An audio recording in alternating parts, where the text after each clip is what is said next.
jätkame siis teise loenguga. Professor Männit räägib siis sest teaduspoole pealt, et võib-olla tavakogukonnal on natukene raske, kui on arusaamatu, siis tuleks kohe küsida. Ja kindlasti ja ma katsun rääkida nii, et ei oleks raske. Ma annan enda parima selles osas. Ma küll ei ole tegelikult professor, aga kohe ma tutvustan ennast ka, kui ma selle käima saan.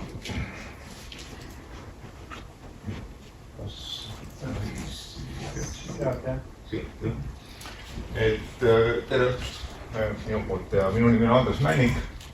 Mul on väga hea meel, et Kuressaare haigla mind siia kutsus, sest minu arust on alati väga tore rääkida sellise kogukonnale ja rääkida inimestele sellest, mida sa nagu südamega teed ja tahad nagu arendada. Ühelt poolt olen ma tõepoolest nagu Edward ütles Tartu Ülikoolis kaasprofessor osakoormusega, aga teiselt poolt enamik minu aega möödub teises teadus-arendustegevuses, mis on samasugune teadusega tegelev erafirma nimega ICOSAG, kus ma töötan tehnoloogiadirektorina. Ja oma taustast, ma olen hariduses, ma olen bioloog ja treeningult või oma doktoritöö tegin ma molekulaarviroloogia vallas, uurides inimese ja loomade papillomiviirust. Aga pärast seda olen ma nüüd aastast 2000 töötanud biotehnoloogia sektoris, tegelenud nii vaktsiinide arendamise kui ka siis ka muude, sealhulgas ka antikehade arendamisega, millest ma tahaksin täna rääkida. See slaidi peal ma võtaksingi kokku selle, mis ma tahan, selle sõnumi, mis ma tahan teieni tuua. Ma tahaksin rääkida natukene, kuidas ühelt poolt loodus ja see, mis loodus on meile andnud või nii meie sees kui ka väljaspoolt meid. Ja kui me paneme sinna juurde loodusteadused ehk siis kõik need teadmised, mida me teame valkudest ja inimesest ja veisest ja taimedest ja kõik, mis me oskame sellega teha, et kui me need oskuslikult ühendame, millised võimalused on meil saada siis uudseid tervisetooteid ja ravimeid, mis siis meie elukvaliteeti ja kõikide heaolu võiks praegu ja tulevikus oluliselt paraneda. Ma võib-olla tausta jaoks räägiksin paar sõna immuunsüsteemist, sest seda võib-olla meelde tuletada või kes ei ole kuulnud, et anda seda teadmist, see on kasulik, et järgnevat juttu mõista. Et üks osa, mis meil on, meie immuunsusest, me võiksime öelda, see on kaasasündinud immuunsus. Kõige lihtsamalt näiteks on nahk, selle osa limaskestad, kõik, mis takistab väljast tulevat mikroobi meisse vabalt sisenemast. Aga see hõlmab ka palju erinevaid tüüpi rakke, näiteks meie veres olevaid makrofaage, neutrofiile, kõik, kes tegelevad selliste viiruste ja mikroobide, kes sinna satuvad kahjutuks tegemisega väga erineval moel. Ja kaasasündinud immuunsus ongi väga oluline esmane barjäär, millega siis organism reageerib sissetungijale. Ja väga paljudel juhtudel sellest piisabki, aga väga paljudel juhtudel ei piisa. Selle kaasasündinud immuunsuse olulised omadused on üks on see, et ta on väga kiire. Et tal on väga head mehhanismid, et näiteks tuvastada ära, et rakku on sisenenud viirus. Rakus on DNA, RNA pärilikkusaine, aga kui sinna tuleb viirus, siis on see viiruse toodud pärilikkusaine on natukene teistsugune. Tal on mingisugused omapärased signatuurid ja see kaasasündinud immuunsus tunneb selle signatuuri ära ja reageerib sellele. Ja siis käivituvad väga mitmekesised protsessid, sellised, mis lihtsustatult võiks öelda, viivad põletikuni, valgete vererakkude kohale tulemiseni, sellise kõige selleni, et see tappa ära see rakkus on läinud viirus või see bakter neelata alla ja põlus teha. Ja see kõik on väga tore ja tõhus. Aga teada on selge ka, et see kaasasündine immuunsus on selline mitte spetsiifiline, et ta reageerib kõigele ühtemoodi enam-vähem, tunneb ära mingisuguse signatuuri, tunneb ära mingisuguse viiruse, ega ta ei erista, mis viirus see on, kas see on nüüd HIV või on see Ebola viirus ja see vastus on suhteliselt sarnane, käivituvad samasugused rajad ja see on lühiajaline ja mingit mälestust sellest ei jää. Kui see viirus tuleb järgmine kord, see kaasasündinud immuunsus toimib täpselt samamoodi, et ta nagu ei õpi midagi. Ja selleks, et see asi nagu paremini toimiks, et see kaasasündinud immuunsus on ju sellel vasikal ka olemas, aga see ei taga tema ellujäämist, kui ta ternespiima ei joo. Et sellest üksi ei piisa väga paljudel juhtudel. Ja selleks on olemas ka imetajatel ja ka, muidugi ka lindudele ja kaladele ka selline komponent nagu omandatud immuunsus, mille osa on siis sellised antikehad, millest oli juttu, ja siis ka muud näiteks T- ja B-rakud. B-rakud toodavad neid samased antikehasid ja T-rakud on siis spetsiifilised immuunrakud, mis on samuti olulised, aga millele ma täna võib-olla pikemalt ei peatuks. Ja siis, mis on omandatud immuunsuse nagu olulised tunnused, on see, et ta ei ole siis kaasasündinud, vaid ta tekib siis, kui toimub selle haigustekitaja kokkupuude. Ja seetõttu on ta oluliselt aeglasem, et kui nüüd kaasasündinud immuunsus reageerib kohe, siis omandatud immuunsusel läheb aega, et natuke seda haigustekitajat kombata, teda tundma õppida, ütleme, saada aru, mis ta täpselt on. Ja siis läheb teda just nagu ma ütlesin, siis vaja, kui kaasasündinud immuunsus ei suuda nakkust kontrollida. Seetõttu nii-öelda see ajavahend, mis kujub selleks tundma õppimiseks, selle ajal peab kaasasündinud immuunsus toime tulema. Aga omandatud immuunsus on mäluga, et kui ta ühe korra nii-öelda käima jookseb, need antikehad tekivad selle viiruse vastu, kes meid ründas, siis kui see järgmine kord see viirus tuleb näiteks 10 aasta pärast, sõidate jälle Egiptusesse, saate jälle selle sama kõhutõve, siis on see vastus juba oluliselt kiirem ja väga võimalik, et see tõbiteel ei avandugi. Just seetõttu, et see omandatud immuunsusel on see kõik meeles, kuidas see eelmine kord juhtus. Ja ta nii-öelda teeb selle viiruse kahjutuks, enne kui see suudab seda paljuneda. Ma võib-olla pisut veel enne asja juurde minemist või oma nende näidetud, ma annaksin veel tausta antikehade kohta hea meelega. Kuna antikehadest on nüüd väga palju juttu olnud seoses selle koroonaviiruse pandeemiaga, et antikehadest väga palju räägitakse ja mõnikord mind see häirib see ülim lihtsustus nende antikehade juures, kus taandatakse kõike on ei ole süsteemile, et see asi ei ole päris nagu niimoodi. Aga antikehad on kahtlemata tõusnud ootamatult huviorbiiti. Aga keegi seda numbrit, Väino juba mainis seda numbrit või Lembit, et selline huvitav number, et kui meil on veres need antikehad või ka veisel seal ternespiimas, siis need antikehad on seal palju ja need on erinevad. Ja erinevusi on väga palju. Et nende antikehadesi on umbes 10 miljardit erinevat antikehad igal ühel. See ei tähenda, et iga tühte oleks üks, kõik on palju, aga erinevaid, mis ei sarnane üksteisel, on umbes 10 miljardit varianti. Ja iga üks neist omab enam-vähem sarnast struktuuri, nagu see Y-kuju seal on, aga on teatud osa sellest antikehast, mis siin on kujutatud sellise kätepaarina, mis siis annab selle unikaalsuse. Ja igasugune see unikaalne ots on iga kord veidi erinev peentööriist, mis sobib väga hästi mingiks väga kindlaks seondumiseks või haaramiseks. Ütleme niimoodi, et iga unikaalne antikeha tunneb ära või suudab seonduda mingi unikaalse struktuuriga, näiteks mingisuguse konkreetse viiruse pinnavalgu mingi ühe nurgaga. Ja see 10 miljardit tagab selle, et kui meid keegi ründab, mingisugune patron, siis mingi antikeha meil ikka on, kes teda ära. Et päris null ei ole, et see, et antikehad tekivad, on üldse tegelikult ebakorrektne termin. Meil on kõik olemas väikses koguses kuskil. Kuskil genoomis või kuskil ka rakkude pinnal olemas. Aga ütleme, neid on väga väikeses koguses ja nad nii-öelda igapäevaelust ei talita. Seal on näidatud see, kuidas see antikeha võiks siis seonduda mõne viiruse, näiteks pinnaga.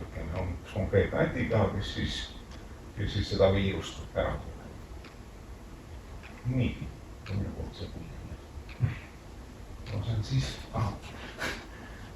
Ja sellised antikehad on siis üks väga oluline osa sellest omandatud immuunsusest.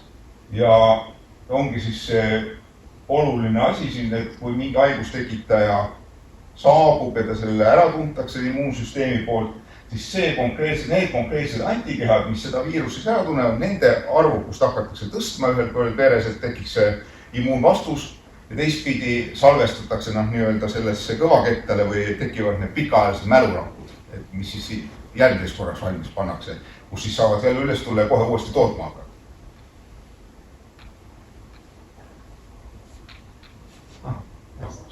Nüüd üks palju. Ja siis selline see antikeha seondumine haigustekitajaga, näiteks viirusega on siis väga oluline osa immuunsüsteemi tegevusest, mis käivitab väga palju erinevaid protsesse, millel ma tegelikult kõigil ei peatu, aga ainult mõnel see sama väikene sündmus, et viirus on veres näiteks ja antikeha istub talle peale või õigemini ta kaetakse antikehadega, see võib käivitada väga palju erinevaid protsesse, näiteks selline antikehadega kaetud viirus tuntakse ära makrofaagide poolt, kes siis näiteks selle nii-öelda kahjutuks teevad või tuleb kohale T-lümfotsüüt, kes siis tulistab surnuks selle raku, kes seda viirust parasjagu paljundab. Ja nüüd tekib muidugi küsimus, et need antikehad on väga toredad ja meil on neid kõiki natukene olemas, aga et kui me tahame nüüd mingi spetsiifilist kaitset, et meil oleks see mälu ja meil oleks need piisavalt veres mingi, et kus me neid siis võiksime saada. Ja seda väga armastatakse jagada kõigeks, siis jagatakse sageli looduslikult omandatud immuunsuseks ja kunstlikult omandatud immuunsuseks ja teistpidi jällegi aktiivseks ja passiivseks. Et kui me võtame nüüd aktiivse immuunsuse, tähendab seda, et see organism ise õpib seda, et temast nii-öelda tuntakse ära ja organismis ise tekib see mälu ja antikehade paljundamine, siis seal on looduslikult võiks öelda, on haiguse läbipõde. Et jääte haigeks ja organismis tekivad need antikehad ja järgmine kord enam ei jää, et olete saavutanud looduslikult omandatud immuunsuse aktiivsel pool. Ja selle kunstlik meetod on siis vaktsineerimine, mille puhul siis tegelikult mitte midagi muud ei erine, välja arvatud see, et haigustekitaja asemel on midagi, mis teda imiteerib.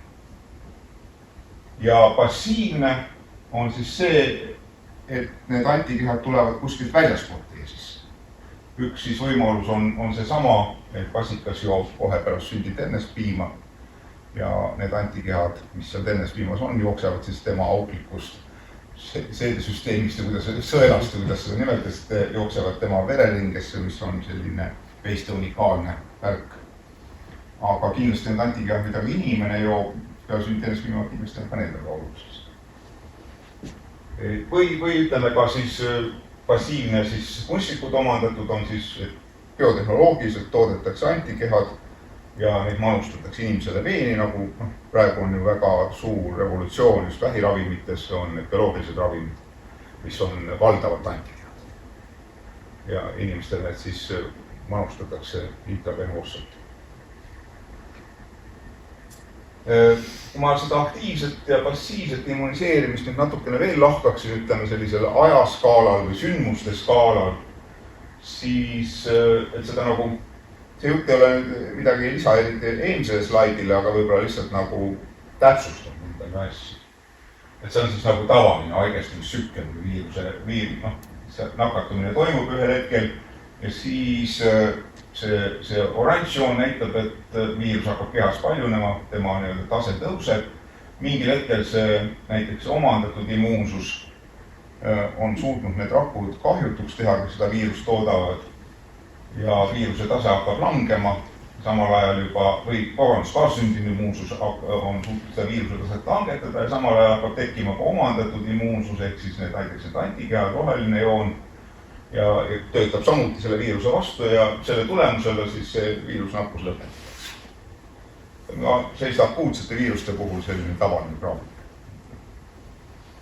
Ja siinkohal on muidugi erand on sellised peidulised viirused, nagu inimese immuundefitsiitsusviirus, mis on lihtsalt immuunsüsteemis suudab ennast niimoodi ära peita, et teda ei leita üles. Aga ütleme, kui me räägime sellistest hingamisteede viirustest, siis see on nagu grippviirus. See oleks valem. Samas on troom. Kohe näed Tartu mehi. Ja siin on see vaktsineerimine. Vaktsineerimise puhul on kõik see sama, välja arvatud see, et need antikehad aetakse üles juba enne viiruse tulekut. See vaktsiin on juba selle rohelise joone üles tõstnud ja seetõttu see viiruse paljunemine jääb äärmiselt ebaedukaks, kuna ta kohtub juba varases faasis selle omandatud immuunsus juba nii-öelda ootab teda. Aga kui me nüüd võrdleme nüüd passiivselt kehaväliselt valmistatud antikehasid, näiteks see sama SARS-CoV-2 või COVID-19, kuna praegu on selle hooaeg, siis ma paljuski selle oma loengust kasutan näidetena just seda. Et sellisel juhul, kui nakatumine toimub ja see inimene näiteks ei ole vaktsiini saanud, tal on seda antikehas või mingi muul põhjusel, et selleks, et vältida nüüd, et see viiruse tõus oleks väga massiivne või see kurv läheks väga pikale, siis võiks teda passiivselt immuniseerida, ehk siis neid biotehnoloogiliselt toodetud antikehasid talle sisse süstida ja sellel viisil tuua see viirus nii-öelda varakult juba see viiruse kasvukõver maha ja pärast seda viiruse tõttu tekivad tal oma antikehad ka, kui on tegemist immuunkompetentse inimesega. Et see on nagu selle passiivse immuniseerimise kui ravi mõte. Et anda seda, mida endal ei ole, kas seetõttu, et veel ei ole või mingi muu põhjuselt, et ei saada olema, ütleme, mingitel tervislikel põhjustel. Et see on see, milleks seda võiks kasutada.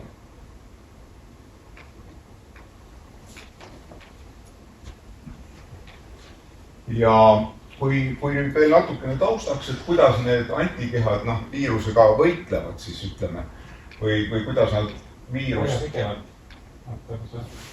Mul jäi päris pikalt. Vajuta sina.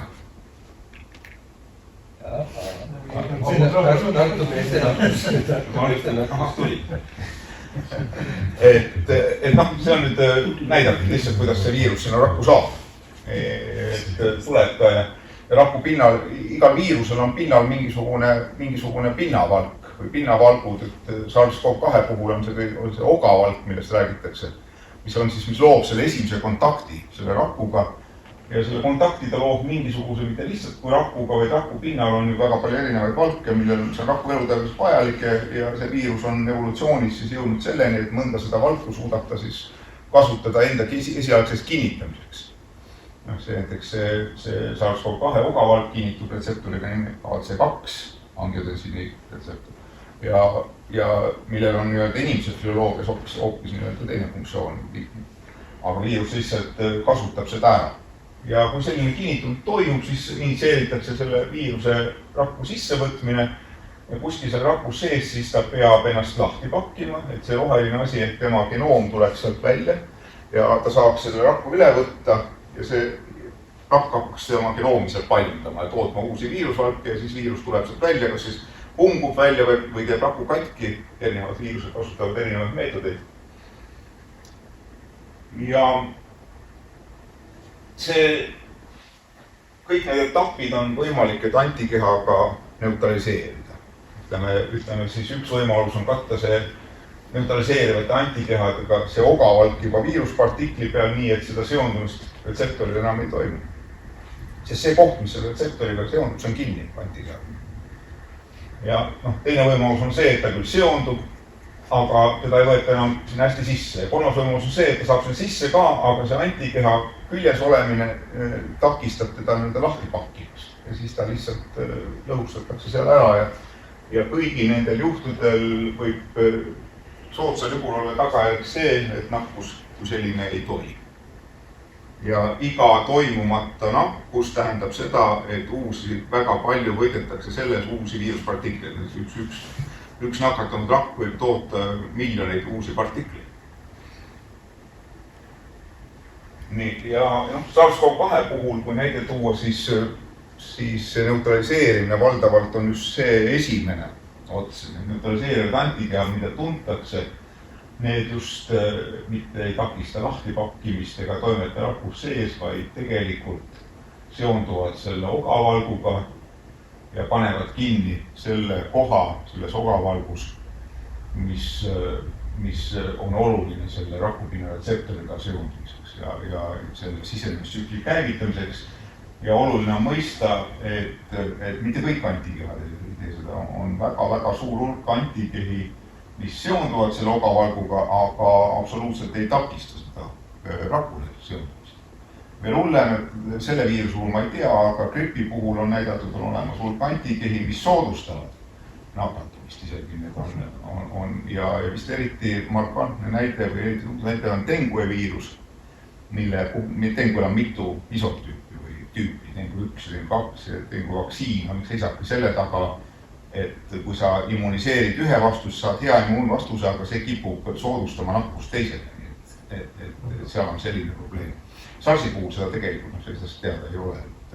Aga teada on see, et vaid väike osa nendest antikehadest omavad sellist neutraliseerivat toimet ja selle neutraliseerimise võime, mida mõõdetakse siis, et kui palju seda antikeha on vaja, kui sul peab kontsentratsioon lauses olema, et ta viirusnakkust takistaks. Isegi nende neutraliseerivatele antikehadele vabalt võib see võime erineda seal 10 000 korda. On 10 000 korda kehvemaid ja 10 000 korda paremaid antikehast. Aga mis muudavad need antikehad kui nagu ravimi või ennetava meetme väga atraktiivseks, on see, et esiteks tähendab, on väga stabiilsed, nendega ei juhtu vereringes nagu midagi. Nad on väga spetsiifilised, et see seondumine on väga-väga täpne, just selle sama unikaalse antikeha struktuuri tõttu, seetõttu on neil väga vähe kõrvalmõjust üldiselt. Et kui on hea antikeha, et ta nagu midagi muud ei mõjuta. Ja nagu ma ütlesin, et nad töötavad madalatel pikomoraalsete konstitutsioonidel. Ja siit on nagu loogiline tulem, et kui see SARS-CoV-2 pandeemiaga puhkes, siis tekkis kohe väga suur huvi selliste antikehade saamise vastu, mis võiks viirust neutraliseerida. Ja mis võiks olla hea ravim või siis ennetus. Ja päris paljud nüüd akadeemilised töörühmad ja ravimifirmad käivitasid siis vastavad programmid. Ja nii ka meie tegelikult.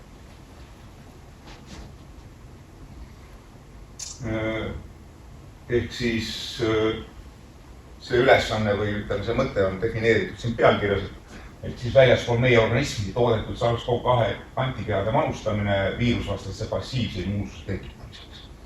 Et muidugi tekib küsimus, et kellele ja miks, et see on küll hea asi ja väga tõhus, aga et meil on ju ka vaktsineerimine ja muud asjad. Aga see on, mida me mõtlesime, mida mõeldakse, et üks on siis suure nakkusriskiga keskkonnas viibivad inimesed.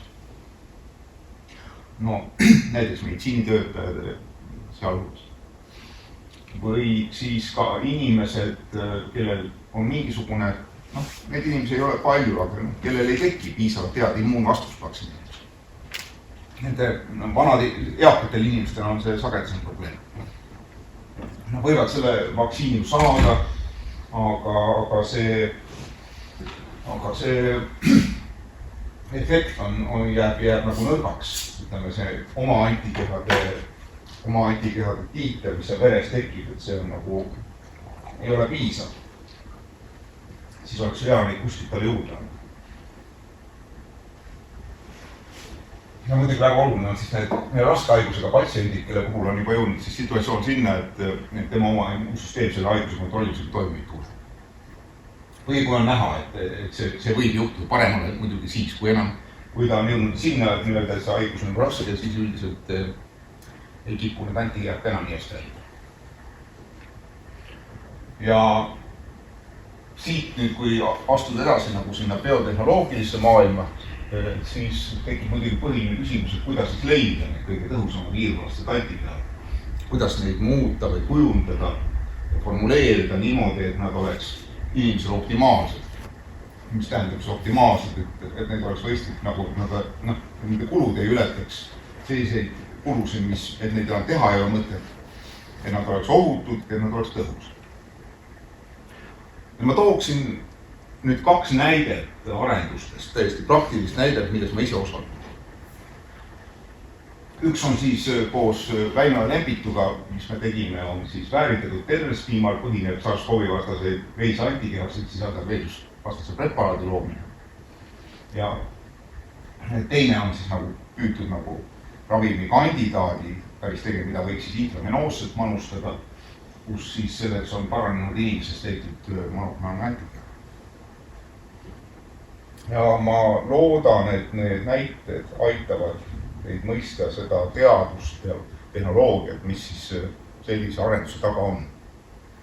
Kas sellele lehmale siis kuidagi nakatati siis koroonaga või et see neid spetsiifilisi antigeeni saada? Kohe ma ka räägin sellest paar slaidi edasi.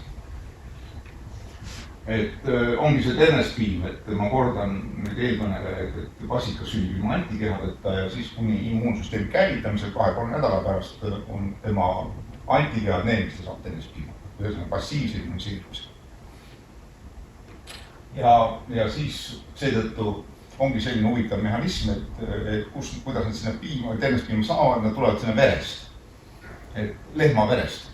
Et enne poegimist on kohe näha, et veres antikeha tase langeb. Ja nad liiguvad sinna udarasse ära. Ja siis, kui nüüd küsidagi selline küsimus, et milliste haigustekitajate vastu see ternespiima antikehad on, mis vasikas sünnijärgselt saab, siin Väino rääkis juba, et Uus-Meremaal on siis Uus-Meremaa mikroobide vastu rohkem, Eestis Eesti mikroobide vastu. Aga üldvastus on nüüd ju see, et need on nende haigustekitajate vastu, mille suhtes on lehmal olnud aktiivne immuunsus omad. Kas ta on nagu haige olnud või veel parem, teda on nende vastu vaktsineeritud, eriti kui ta on nende vastu vaktsineeritud suhteliselt hiljuti enne tiineks jäämist või veel tiinuse ajal. Ja siit tekib nüüd biotehnoloogiline loogiline küsimus järgmine, et kas seda ternespiima on võimalik väärindada. Näiteks kui me muudame seda antikehade koostist, näiteks me tahame, et seal oleks SARS-CoV-2 vastased antikehad. Et ternespiima oleks täiesti uus kvaliteet, et kui me võtame tavalise ternespiima, siis võib-olla seda ei ole, aga me muudaksime. Ja vastus on jah, et kasutades kaasaegseid looduslikke teaduslikke teadmisi on see võimalik. Ja seda on ka praktikas tegelikult rakendatud ka erinevate haigustekitajate puhul teatud määral.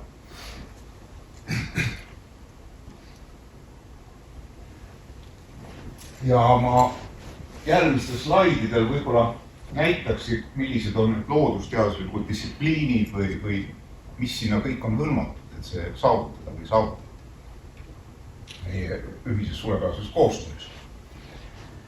See on siis vajadus, mis tekkis aastal 2020, soojendada üles 2016. aasta ternespiima mõtted ja teha hoopis preparaat, mis ei ole gripi vastu, vaid millel oleks viirusvastased antikehad, mis vähendaks tõenäosust, et inimene puutudes SARS-CoV-2 viirusel kokku haigestub.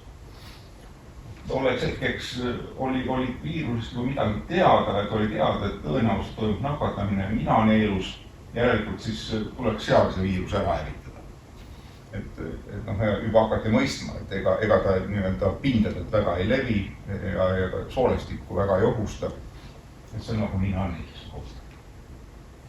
Et siin ongi nagu see, võib-olla see idee pildina kujutatud, et meil on need antikehad, mis on tõhusad viiruse vastu, me paneme nad siia ninaneeldu, nad kinnituvad sinna ninaneelu epiteelile või pinnadele ja kui siis viirus osake sinna sisse lendab, näiteks bussis, kus keegi on köhinud, haige inimene tee seda sisse hindamine, et siis see viirus mitte ei satu nende rakkude peale, vaid enne puutub kokku nende antikehadega, kes siis ta ära katavad ja selline viirus enam nii-öelda nakatuks võimeline ei ole.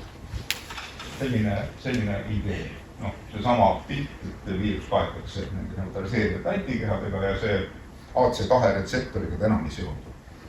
Ja siis on selge, et selle tulemusena kas nakkus jääb ära või siis nakatub oluliselt vähem rahke mõlemana jäädes.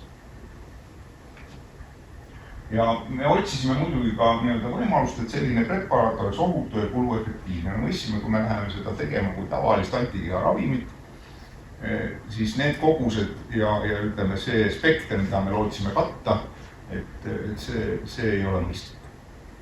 Ja siis me tulimegi tagasi selle ternespiima juurde, kuna siis saab väga palju antikehast, et nagu öeldi, seal võib olla 100 grammi liitris. Ja see on tegelikult väga-väga suur kogus. Siin võrdluseks võib öelda, et 100 grammi see on 1 000 000 korda rohkem kui 100 mikrogrammi ja 100 mikrogrammi antikehaga mingi teadlane uurib seda antikeha mitu aastat. Võtta sealt, et 100 grammi on äärmiselt suur kogus. Ja mis nagu minule südamelähedane on või et mõtlesime, et üks asi tore, kui saab sellise kasuliku toote, aga teine asi on tore, kui tekiks mingisugune sünergia traditsioonide, loodusteaduste ja tehnoloogiate vahel. Ütleme, et et meil on ühelt poolt olemas ternespiima ja loomakasvatuse haru, loomakasvatuse veterinaar ja kõik need suured laudad, kus lehmal on ruumi ja hea olla ja meil on teaduse tegu, kes omab ternespiima töötlemise meetodeid, meil on ternespiima kasutamise traditsioonid, uusi traditsioone luuakse, kõik need pulbrid. Aga kui me lisaks sellele, mis on väga hea ja tore kõik, et kui me lisaksime sellele, mis minu spetsialiteet on ja minu paljude kolleegide, et lisaksime siin näiteks molekulaarbioloogia ja kombinaatse DNA meetodid, mis võimaldab meil väga kiiresti muuta geene, sisse ja välja lülitada erinevaid geene, bioloogilised rakuvabrikud, sünteetilised valgud, et võtame kehavälised rakud, näiteks hamstrirakud kasvatatakse neid vedelikkus ja nad toodavad väga suures koguses seda valku, mida on neid õpetatud tootma nende geene. Me lisame sinna biokeemia, immunoloogia, rakubioloogia, mikrobioloogia, viroloogia. Meil on palju eksperte või need alad. Kui neist ekspertidest ka midagi kasu oleks, et äkki me saame üheskoos teha nagu midagi uut. Ja üks seesama uus asi või see näide ongi, et me võiksime näiteks selle sama ternespiima siis kujundada vastavalt soovitud eesmärgid, milleks oli siis see SARS-CoV-2 vastane preparaat. Ja me tegime seda ja ma räägin teile, kuidas see välja nägi. Et see algas, ütleme siis päris algusest 2020, me valisime siis välja, mille vastu meid antikehast tahame, me teadsime, et see peab olema viirusogavalk. Ma sain teada, et seda tuleks nagu blokeerida selle viiruse puhul. Me uurisime selle viiruse järjestusi, mis oli teada, et milline see ogavalk, kui palju ta on muutunud, millise mutatsioon ta sisaldab, millise osa me sellest ogavalgust peaksime võtma, sest kui me võtame terve valgus, me saame terve portsu antikehasid, me teadsime sinna osa vastu, millest mitte mingit abi ei ole. Et seal oli selline palju nagu sellist mõtlemistööd ja immuniseerimiskeemi valimine. See sisaldas tõepoolest väga palju kompetentsi, kus oli hõlmatud mitmeid inimesed, kes teadsid immunoloogiast, molekulaarbioloogiast ja valkude inseneerimisest, biotehnoloogilisest tootmisest, valkude biokeemist, et ega need valgud ju ka kuskilt iseenesest ei tulnud. Viirust me selle lehmale näidata ei tahtnud, see on vastus sinu küsimusele, me ei tahtnud kedagi millegiga nakata. Ja seetõttu me tegime sünteetilise DNA jupid, kus me oma rakuvabrikutes Tartus sünteetiliselt tootsime need valgud ise. Ja need ühesõnaga tegime tegelikult 2 kuuga ideest kuni nii-öelda valkudeni väga intensiivselt. Ja siis olid juba olemas loomkatseluba ja lehmad ja siis need lehmad vaktsineeriti selle ogavalgu, kasutades neid immunoloogialaseid teadmised, millised on need adjuvandid, mis hetkel, kui palju seda valku kuhu panna. Ega see ausalt öeldes ei erinenud väga palju tavalisest vaktsineerimisest. Esiteks see, millega immuniseeriti, on väga sarnane selle, mida inimese puhul. Ütleme, vaktsiinid, kas või selle, SARS-i puhul meil on küll mRNA vaktsiin, mis nüüd valdab adenoviirusvaktsiin, aga paljud vaktsiinid on just sellised valgujupid mingist viirusest juba toodud. Ja süstiti väike kogus, pisike süst suurele lehmale. Ja siis, kui see immuniseerimine oli toimunud, siis mingil hetkel sündis vasikas ja see ternespiim, mida Väino näitasid, see kollane paks vedelik, siis see koguti. Ja siis me hakkasime seda ternespiima, nüüd oli meil ternespiim kui loodustoode ja siis me hakkasime seda edasi väärindama. Ternespiim on väga hea asi, aga esiteks ta päriselt sellisena ei sobi siia ninaneeldu panemiseks. Ja teiseks inimesed on õigustatud ka väga tundlikud sellise ohutuse suhtes. Seetõttu me eemaldasime seal suures osas kõik mittevajalikud komponendid, mida ei pea seal olema. Kõik need laktoosid ja kaseiinid ja selles hulgas, suures hulgas ka valgum, mis võiks olla allergeenid, piimaallergeenid.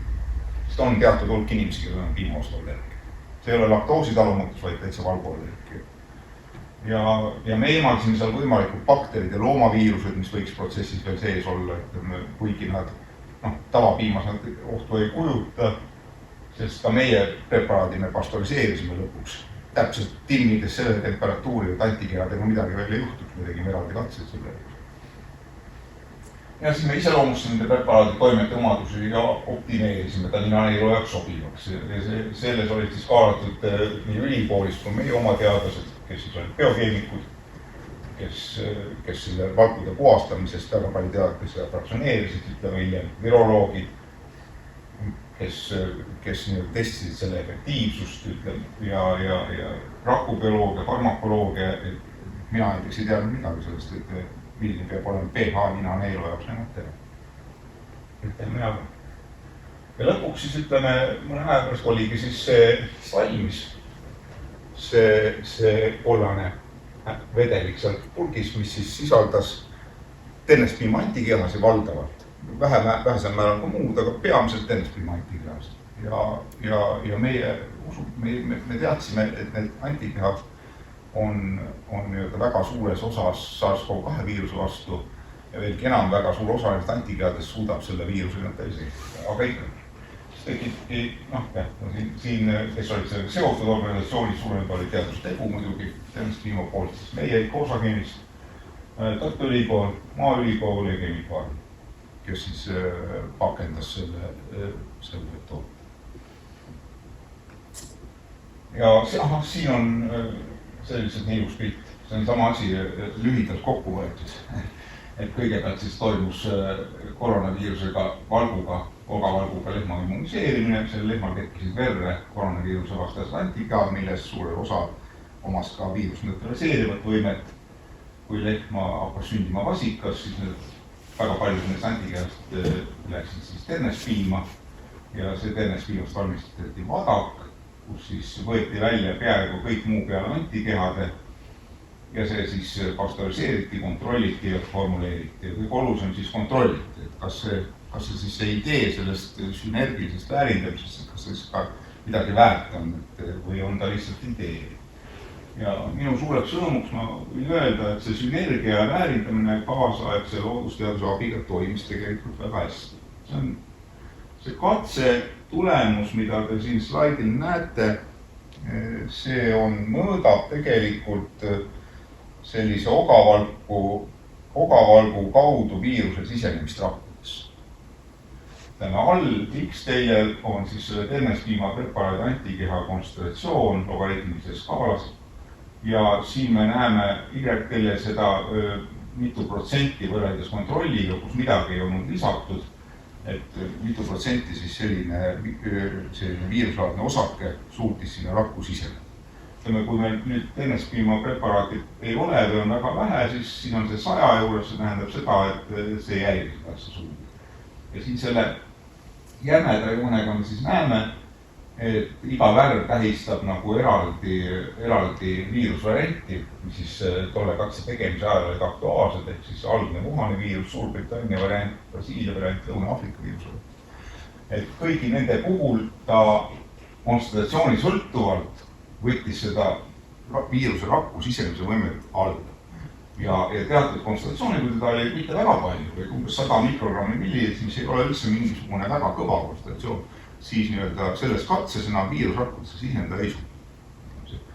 Kas see on katse in vitro? See on in vitro katse. See on in vitro katse rakkudega. Kas on vero või? Ei, verokatse on eraldi, see on pseudoviiruskatse, aga verokatse üldiselt näitas sama tulemus. Ja siin on ka näha, et natukene paremini toimis ta Suurbritannia ja Wuhaniga kui Brasiilia ja Lõuna-Aafrika. See on loogiline, et sel hetkel, kui me seda katset alustasime, siis ei olnud Brasiiliat ja Lõuna-Aafrikat ja need vaktsiinivalgud baseerusid sellele Wuhanile. Aga me võime näha, et ta toimib ka nende vastu. Ma küsiks kohe muusse, aga ütleme, kas teil on võimekus muuta seda valgu koostist nii palju, et ta nagu toimiks paremini sellele Brasiiliale ja Lõuna-Aafrikale? Me tegime seda. Tegelikult seda, mul ei ole selle kohta saida, aga me tegime seda.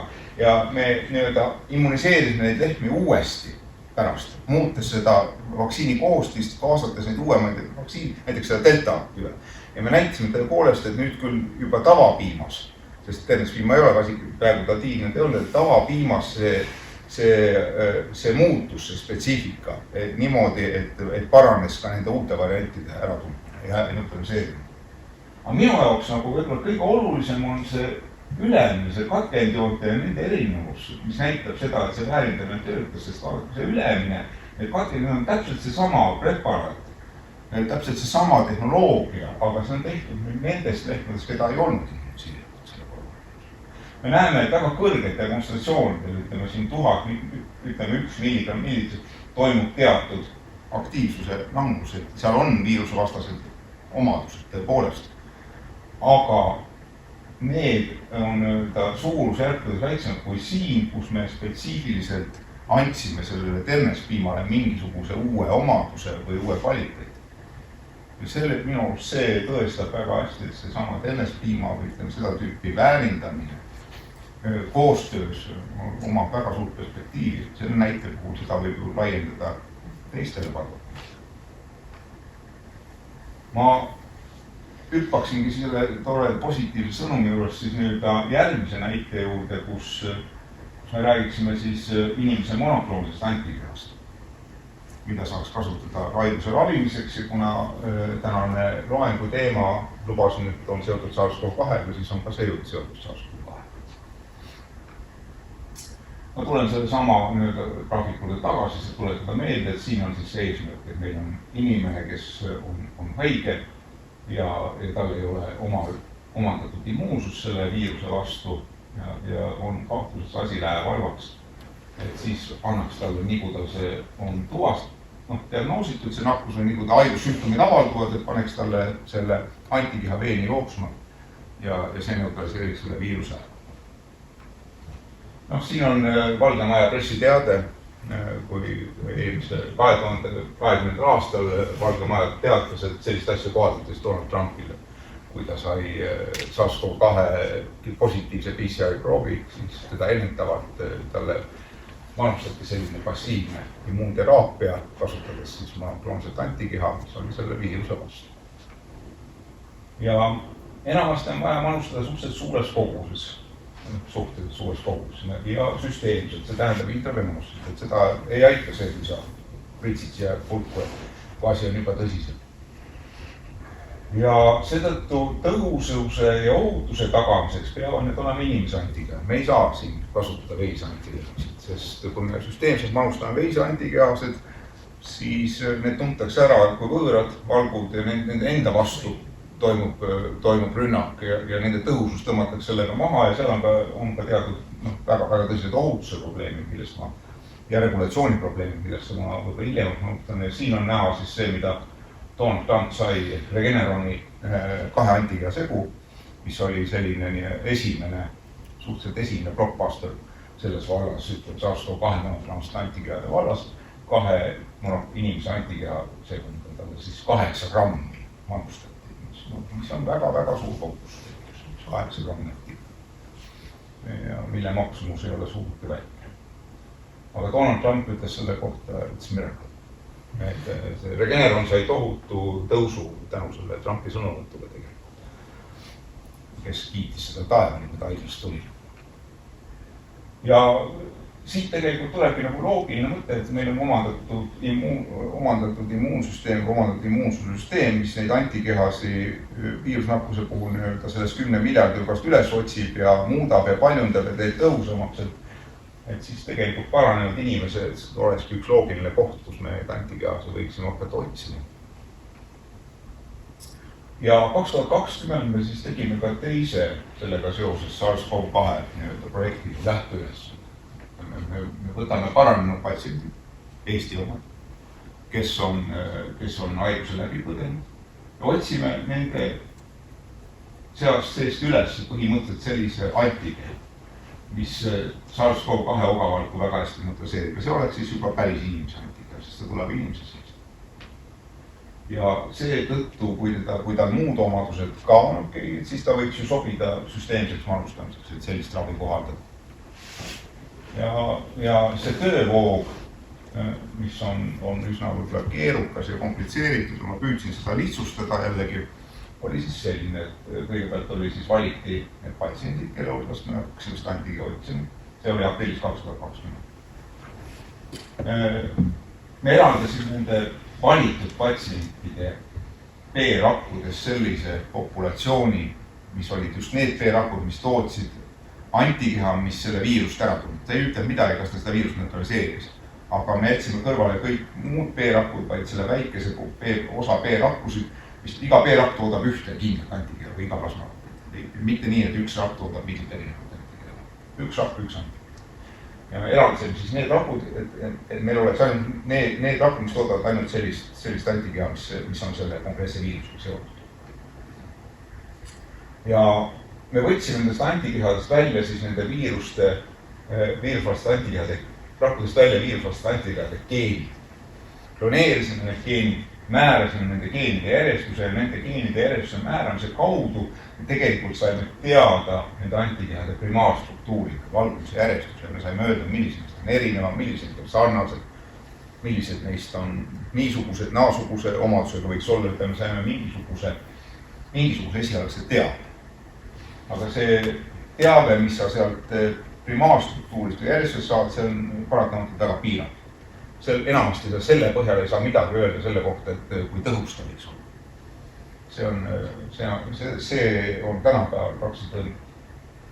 Siis me võtsime need geenid ja kasutasime neid nendes rakuvabrikutes, nendes sünteetilistes DNA-des, et me tegime nende põhjal sellised kunstlikud rakulised vabrikud ja rakulusgeenid, mis siis tootsid neid antikehas mitte enam B-rakkude poolt ja mitte enam inimeses, vaid väljaspool keha sellistes pudelites või ütleme sellistes vedelikus ulpivad rakud tootsid neid sinna vedelikku ja neid sai sealt välja puhastada neid antikehas. Iga üks erand.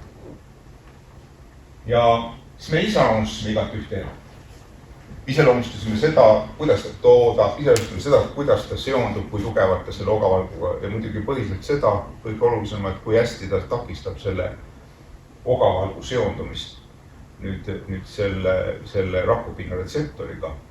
Ja need, kelle puhul see oli nagu hea, siis me võtsime sammu edasi ja läksime siis kallima katse juurde, kus me siis vaatasime ka seda, et kui hästi ta siis verorakkudes näiteks seda viirust ennast suudab blokeerida, päris viirus. Et üks asi on biokeemiline katseklaasi katse, aga siis me tegime ka juba päris viirusega. Selle ei teatud nii-öelda väga väike osa parimaid kandidaate sõelale, millega siis järgnes loomkatse, mille me tellisime väljaspoolt Eestit, kuna siis seda võimalik pea ei olnud, milleks kasutati siis Süüria ja kuldhamstreid, kes siis on võimelised nakatuma SARS-CoV-2 viirusega ja kellel tekib see haiguse kliiniline kuld. Ja mis veel olulisem, me lõime sobivad tootmisrakuliinid nendele top-kandidaatidele, et seega, et kui me ütleme, et jah, et see on ravim, et siis sellega saaks kohe minna päris ravimit tootma, see on ka väga tegelikult pikk ja keeruline protsess.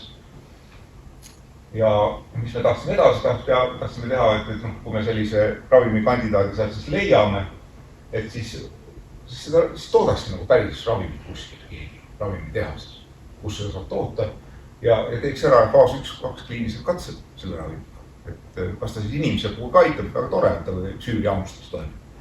Aga seda on ajaloos küllalt näha, et väga paljud ravimid ei jõua edasi esimese faasi või teise faasi kliinilisest katsetest, hoolimata seda, et kogu prekliiniline faas võis olla väga suurepärane.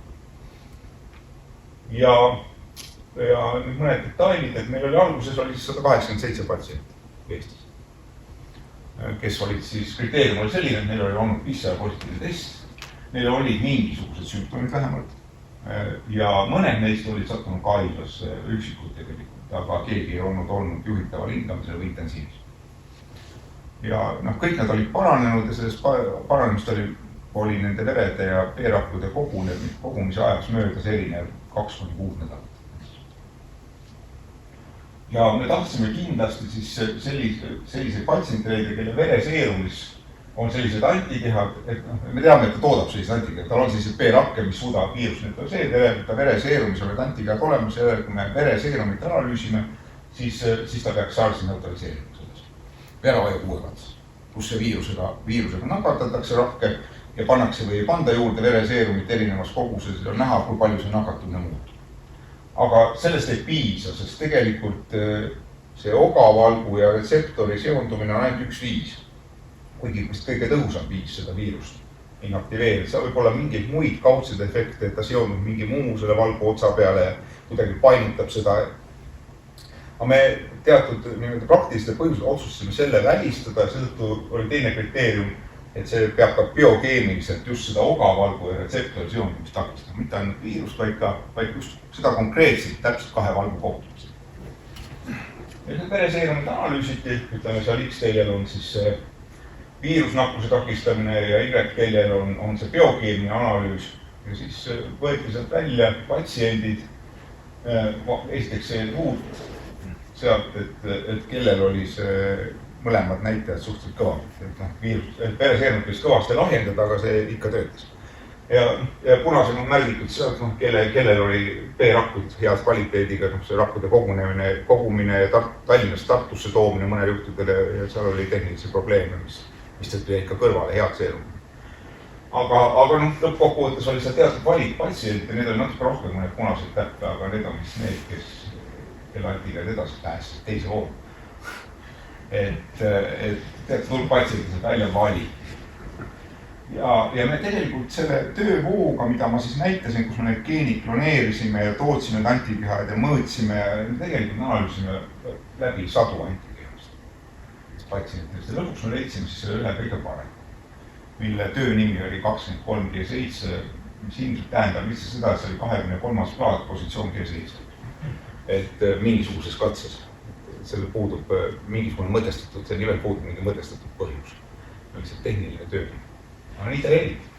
Ja selle puhul oli me tõesti nägime, et kõigis kasutatajates analüüsides, nii biokeemilises analüüsis, kus me panime 2 valku kokku ja mõõtsime, kui kiiresti nad kokku saavad, ja kui me panime seda antikeha juurde, siis väga madalates konstellatsioonides need 2 valku kokku ei läinud.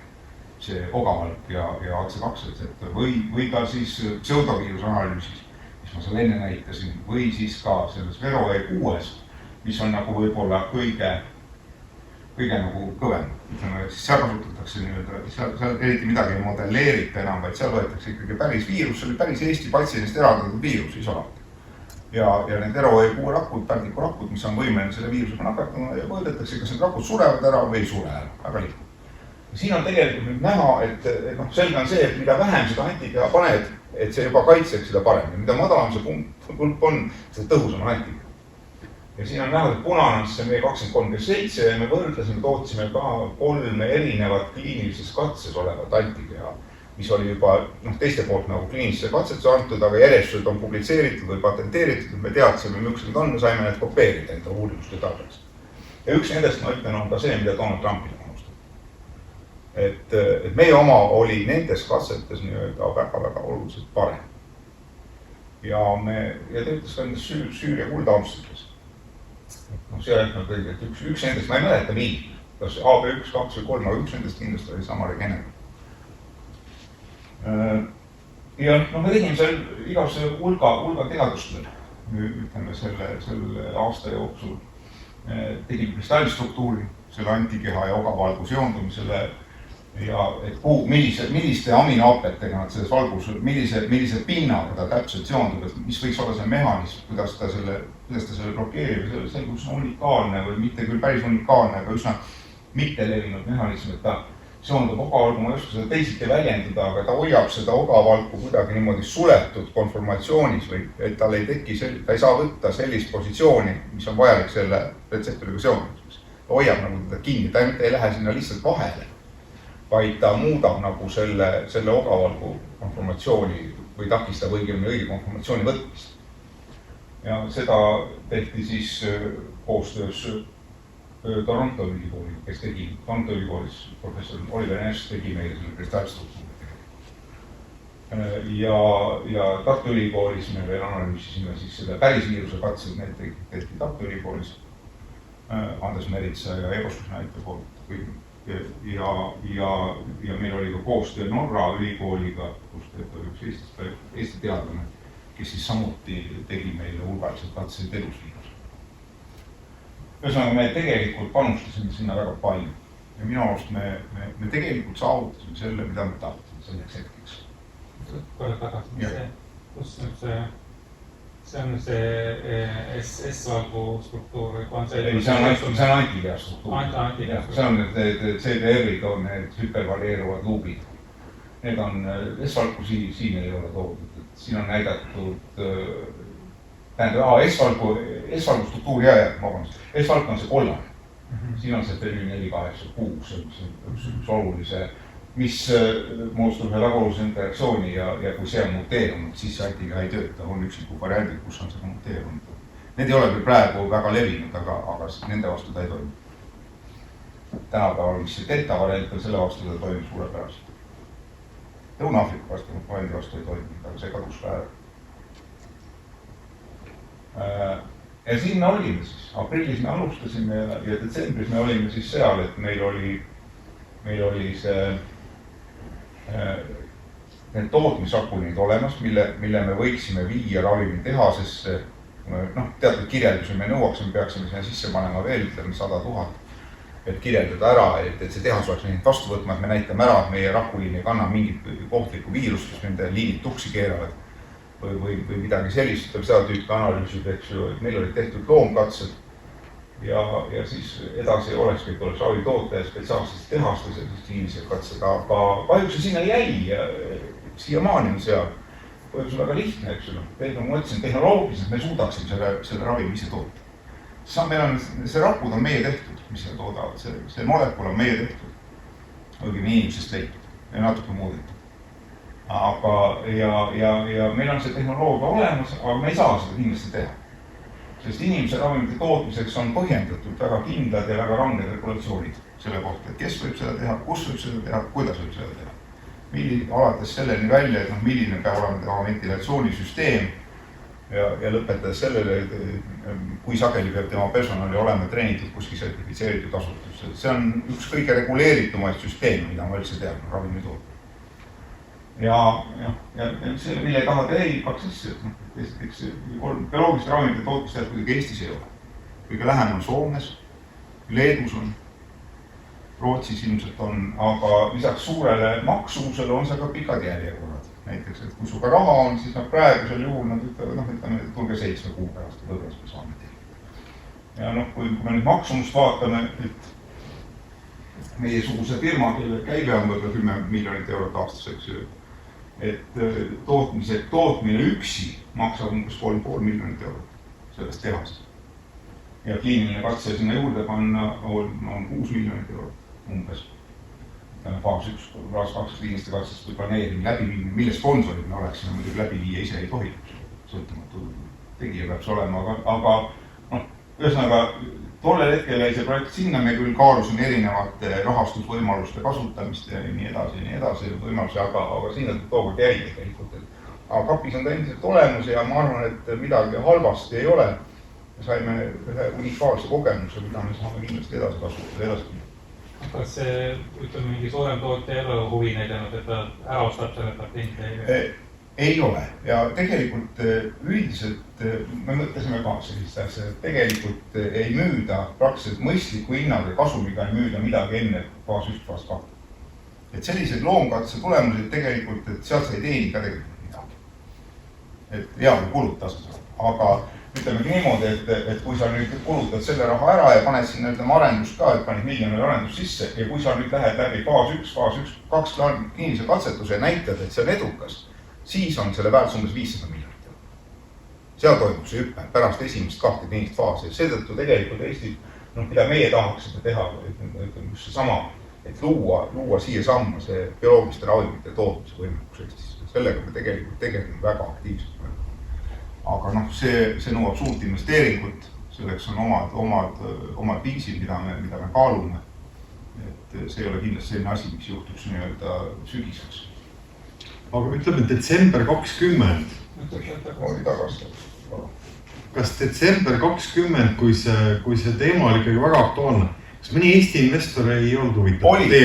Oli, aga seal oli erinevaid põhjuseid, ma ütlengi, et seal ei olnud ainult raha, seal oli Eesti, aga ma ütlen, siis me leidsime ka, et need järjekorrad olid seal tohutud, eks ju, ja me ei saanud seda kliiniliste katset, me leidsime, me ei ole mingit mõtet seda valmis toota, kui me ei saa teha kliinilist katset, me ei suutnud paika panna kogu seda ahelit. Et see osutus meile tollel hetkel üle jõu käivaks ja ma ütlen, et ega meie firma ju tegelikult ei ela sellest projektist, eks ju. Me tegeleme oma raha, me teenime hoopis mujalt. Me toodame ravimifirmadele neid huvitavaid valke. arendame ka oma uusi ravimeid, aga seda me teeme selle raha eest, mida me teenime teenust osutades. Et me ei saa raha riigilt või, et me oleme puhtalt nii-öelda erafirma.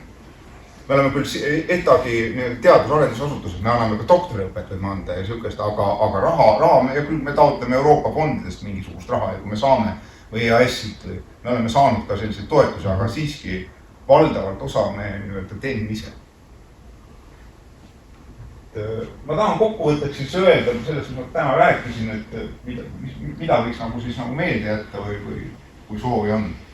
Et ma arvan, et sellistel passiivselt manustatavatel antikehadel kui täpis tööriistadel on kindlasti suur perspektiiv, mitte ainult vähiravis, vaid ka viirushaigustel, ennetamisele ravimil. Ja siin probleem, nagu ma ütlesin, on see suur maksumus, mis kulub arendusele ja veel hullem tootmisele. Ja see kindlasti piirab nende kättesaadavust ja rakendamist. Aga valdkonna areneb kiiresti, ütleme eriti see osa, mis puudutab nüüd antikehade leidmist. Tegelikult meie otsisime see antikeha inimesest, aga tegelikult tehakse väga palju ka sünteetiliselt. Ütleme, et sa mitte ei otsi antikeha, vaid et sa võtad selle, teedki kõik võimalikud antikeha järjest, mis üldse on võimalik lihtsalt teha. Puhas kombinatoorika. Ja siis hakkad sealt nii-öelda välja tõmbama neid mingisuguse analüüsiga ja screenima, mis siis sind huvitavad funktsioonid. Seal on omad puudused, aga ka selline võimalus on olemas. Et see areneb kogu aeg, ütleme. Et ma arvan, et selline arenduse tootmisega seotud kulud vähendada. Ja kolmandana ma siiski näen, et lisaks nendele ravimantikehadele, mida toodetakse nendes ultrapeenides tehastes, on siiski väga suur perspektiiv sellistel, nagu see Tenespima preparaat oli, mis me tegime. Mingisugused viirusvastased preparaadid, mis ei ole ravimid. Need ei pea tootma kui ravimid. Nad on loodustooted, on nad siis toidulisandid, on nad biotsiidid, kuidas iganes. See regulatsioon tuleks nagu paika jääda, kuna praegu ei ole nagu mitte midagi. Sest neid ei ole nagu olnud. Meie süsteemis vähemalt. Kuigi neid on maailmas, ütleme, on ka veise seerumist immuunoglobuline puhastada, aga see on ravim, see on toodetud kui ravim vastavate regulatsioonidele. Aga nüüd ütleme see, mis me tegime nüüd see Tenespima, ma arvan, et need võiks olla nagu väga huvipakkuvad, kuna seda võimalust saab väga palju avarduda, lisada sinna uusi polüvalentsusi. Ütleme, et sama preparaat aitab nii selle RSV viiruse vastu kui ka gripiviiruse vastu, kui ka SARS-i vastu, et sama preparaadides katta ära väga oluline fraktsioon ohtlikke külmetushaigus või mingid kõhutõved, mida on saanud Tenespimani seda juba kasutatud, näiteks ka immuunpuudulikkus tekib sündroomiga inimeste kõhulahtisuse vältimiseks. Et mulle tundub, et need mõlemad teed on väga perspektiivid. Aga ma tänan.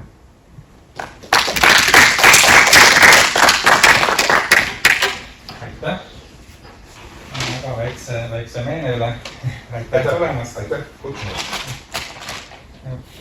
Küsimusi? Kas see Tenespima pihust lihtsalt öeldes, kas te seda praegu arendate ka edasi või? Hetkel on vastuse ei ja. Tähendab, seda konkreetselt nüüd see Tenespima edasi nagu väga ei arenda. Aga me tõepoolest mõtleme sellele arendusele, et kuidas seda saaks näiteks teha ka tavapiimast, kus on neid antikehasid ka palju vähem, aga sellest tuleb seda 10 tonni aastas. Ja me mõtleme sellele samale asjale, mida me plaanime teha, ma loodan, et see õnnestub, et katta uusi viirusi. Mul on ka paar küsimust, et kui me geenisüstime või tilgutame antikehi, siis nad peaksid kestma umbes 4 nädalat või umbes kuu. Nad on väga pika poolestused. Aga kui me ninna laseme, kaua nad ninnas kestavad? 4 tundi vähemalt. Me proovisime, me tegime selle kliinilise katse me tegime. Ma ise osalesin selle katsealusel, kui meil oli 16 katsealust ja koostöös Tartu Ülikooli kõrvalkliiniku. Ja me pihustasime seda sama preparaati ninna ja jälgisime kaua antikeha seal siis on nii-öelda väljapõhet tuvastatav ja 3 tundi oli päris okei, 4 tundi kõigil enam ei olnud, aga üldiselt midagi oli. Et selle tõttu saigi sinna karbile see soovitus, et pihustada iga 24 tundi või midagi taolist. Kas selline katse, kaua sa siis pihustad seda, kas 4 korda, 5 korda, 6 korda? Selles katses pihustati 2 korda. niimoodi me siis ka soovitasime 2 korda pihustada ja siis me proovisime selle säilimiskatse nende vähese grupiga teha täpselt nii, nagu me siis soovitame seda kasutada. Nii et ta kestab siis umbes 3-4 tundi? Jah, ütleme, mina ütleksin võib-olla, et 3 tundi on nagu kindlam öelda, võib-olla 4 tõepoolest kõigil katsealustel ei olnud enam tuvast, aga 3 vist oli küll kõigil. Et siis teine küsimus on antikehade kohta, et kas on siis nüüd loota ka need poluklonaalsed antikeha, ma saan aru, et praegu oli välja töötud monoklonaalne antikeha, rohkema laialdase spektriga kinaasid, et kas need poluklonaalsed antikehi on ka oodata? Kui on oodata, siis on oodata monoklonaalsed antikehade segu. Jah, sest just samad regulatsioonid, sa ei suuda poluklonaalsusega tagada seda homogeensust. Ütleme, et toota, kui sa toodad poluklonaalselt seda mitu korraga, siis sul see osakaal, sa kunagi ei suuda seda päris paika saada. Ja sa pead kirjeldama ikkagi iga produkti eraldi, et sellisel juhul on see ikkagi mitme antikeha segu, mis toodetakse eraldi, siis pannakse kokku ja see muidugi nii-öelda hüppeliselt kasvatab kõiki analüütika ja kõiki kulusid, seetõttu see kellelegi ei meeldi eriti arendajatele ja tootjatele. Ja teine muidugi, mida siis püütakse lahendada, on need bispetsiifilised antikehad, et teha antikeha, mis tunneb korraga ära 2 erinevat asja. Aga sul on õigus selles mõttes, et ma ise arvan ka, et see sama tennispiima asi, et siin see võti on just see poluklonaalsus. Näidati, et üks seondumine ja teine seondumise toime on suurem kui nende summa. See on sünergiline efekt. Et üks avab mingisuguse epitoomi, millele siis teine saab seonduma. Siis mul on veel üks küsimus, et kui me mõtleme toimemehhanisme, te tõite väga huvitava aspekti välja, et tervenskiimas on ained, mis siis moduleerivad või kujundavad siis immuunvastust, eks ole, kui ta nagu liiga kõrge, siis ta võtab natuke maha, kui on immuunvastus liiga loid, siis ta võib-olla natukene ärgitab immuunsüsteemi. Et kui me mõtleme SARS-CoV-2 infektsioonile või COVID-19 infektsioonile, siis põhiprobleemiks ongi nagu immuunsüsteemi üleaktiivsus, eks ole, kui me mõtleme just kõige raskema kuluga haigetele. Probleem on selles, et immuunsüsteem reageerib üle ja sellest on siis kõik need väga rasked tagajärjed. Ja üheks efektiivsemaks ravimiks tänapäeval tegelikult on ju dexametasoon, kõige lihtsam ravim üleüldse, kui mõelda. Ja tema toimibki selliselt, et ta tõmbab immuunsust allapoole, reguleerib allapoole, et ta võtab selle liigse immuunsüsteemi maha. Et kas te olete teinud ka katseid selles suhtes, et vaadata, mis aine sealt siis seda immuunsüsteemi võiks täpsemalt mõjutada?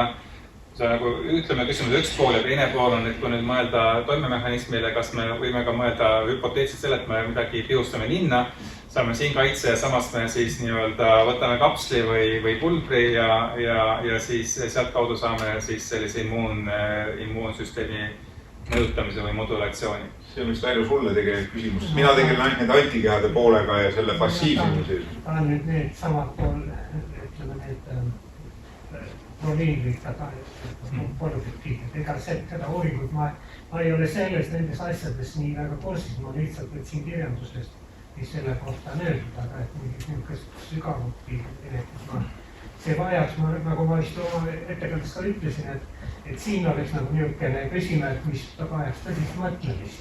Siin võiks tõesti minna uuringutele ja kõigele selga, aga meie kompetents sinna ei ole. See on jah sügav immunoloogiline kompetents, aga meie kompetents tegelikult sinna ei ulata. Me oleme molekulaarbioloogid, meie oskame molekuli väänata ja kokku panna. Aga see on tegelikult sügav immunoloogiline küsimus, et ühelt poolt tõesti ütled on see tsütokiinide torm, mis tekib, mida siis, kui reageerib ka interferoni rada üle, eks ju, selle maha võtta, aga teiselt poolt on jälle, teises otsas on need immuunpuudulikkused, kellel ei teki immuunvastus ka halb, eks ju, et see balanss on väga. Selle kahjuks on mina ei ole selle ole. Kui teha üks põhjalik kirjandusuuring, sealt saaks nii üht kui teist selle kohta kindlasti. Meil ei ole nii palju seda võimu. Et me ei näe nagu praegu omanikest oma nii-öelda ettevõttele nagu nissi, et me siin peaksime teinud. See on ikka niisugune koostöö nagu nüüd on, et on 5 eri ettevõtted, keda löövad ka selle Esamanga toonest seal midagi ja kaasa nii mõnedes niisugustes tehnoloogilistes protsessides.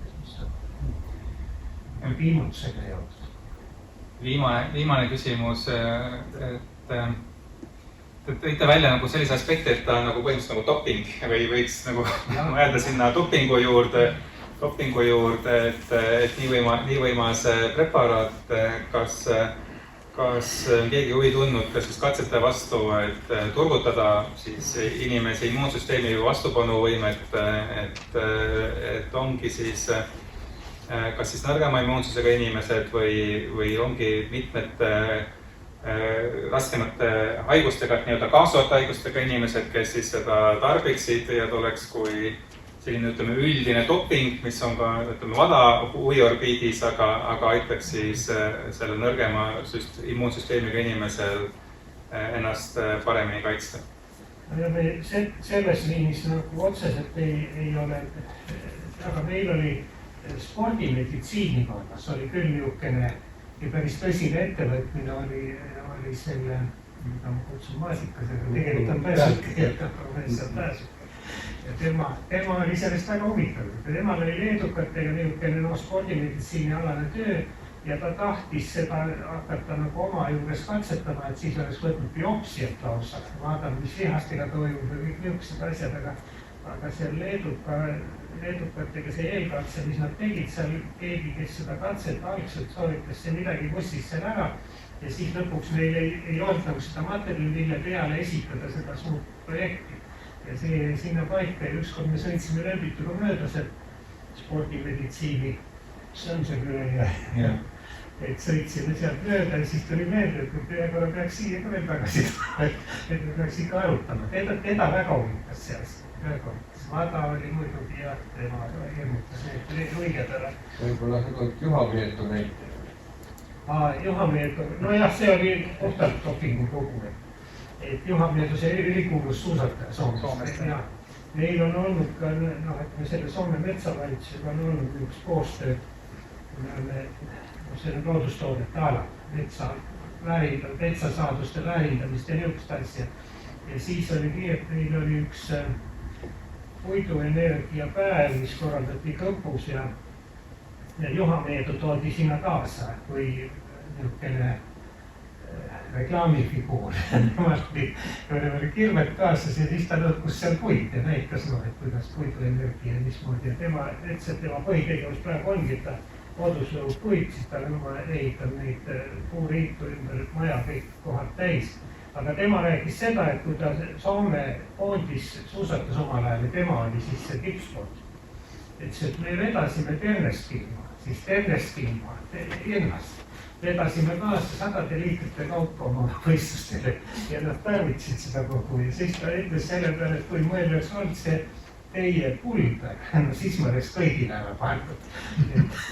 Et nad olid teinud ka seal päris Oulu ülikoolis, sest nad olid teinud ka päris niisugusi katseid, et kuidas see ikka turgutab sportlasele ja eriti niisugusele pikamaa, nagu suusatamine on, kestvuspordi alal väga hea toimib. Ja taastumise juures. Et see on nii, et mitte niivõrd see, et sa selle ponnistuse nüüd teed, vaid just, et sa oled teinud rasked treeningud või raske võistluse ja taastud sellest kiiresti tarvitades seda. Et seal potentsiaal on kõva, aga seda ei ole ka. No me peame sinna ühe korra minema tagasi.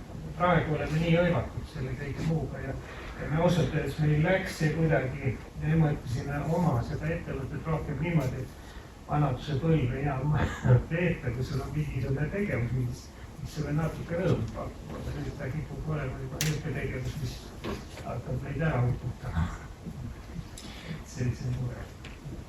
Aga aitäh ja aitäh kuulamast.